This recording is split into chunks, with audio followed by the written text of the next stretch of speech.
The rain had just stopped when Thomas Walker stood at the edge of the cracked sidewalk, staring at the damp dollar bills in his hand, knowing they were all he had left to get through the week, and somehow still extending them toward a woman he didn't know. His chest felt hollow as the bus roared past behind them, spraying mist into the air.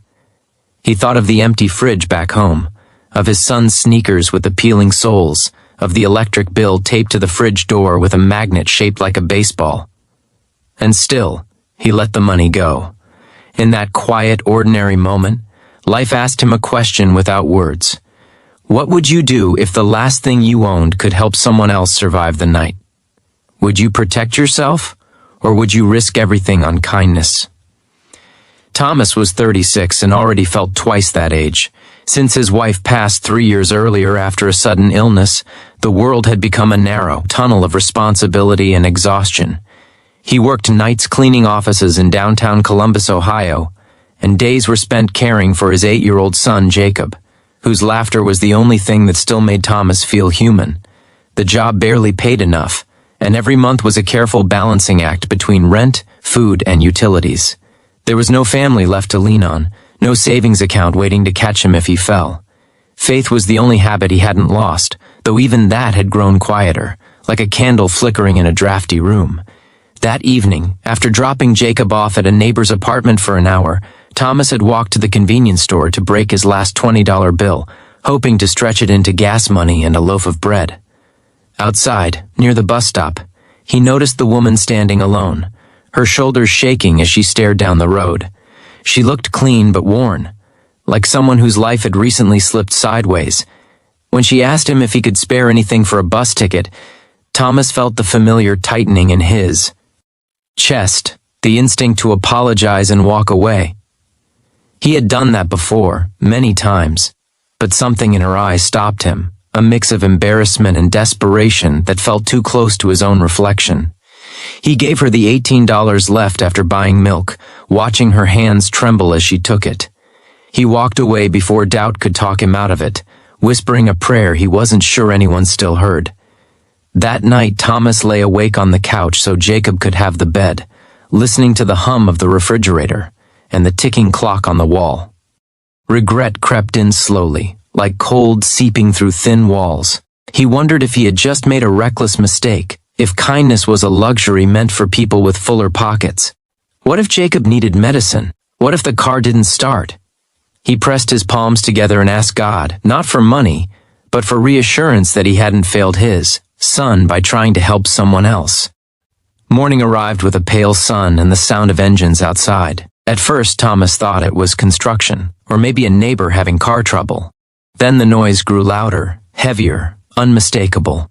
He pulled the curtain aside and felt his knees weaken as 5 black SUVs lined the street in front of his small rental house. Men in dark suits stepped out, their movements calm and deliberate. For a terrifying second, Thomas wondered if this was some mistake, if unpaid bills had somehow turned into something far worse. His heart pounded as he told Jacob to stay inside and walked onto the porch, the wooden steps creaking under his weight. The men approached respectfully, not rushing, not threatening, but the scene still felt unreal. One of them handed Thomas an envelope with his name written neatly on the front. Inside was a letter explaining that the woman from the bus stop was named Margaret Hayes, a senior executive for a national charitable foundation who had been stranded after her phone died and her wallet was stolen. She had asked for help, not expecting anything, testing whether people still chose compassion when it cost them. When Thomas had given her his last $18, she said it changed something in her that had been growing numb after years of boardrooms and balance sheets. Thomas sank onto the porch step as the words blurred.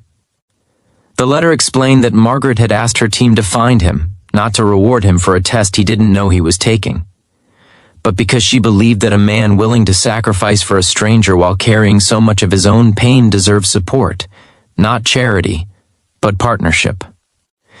The envelope included documents detailing a trust set up for Jacob's education, funds to cover Thomas's outstanding bills, and an offer for a stable daytime job with benefits through one of the foundation's partner organizations.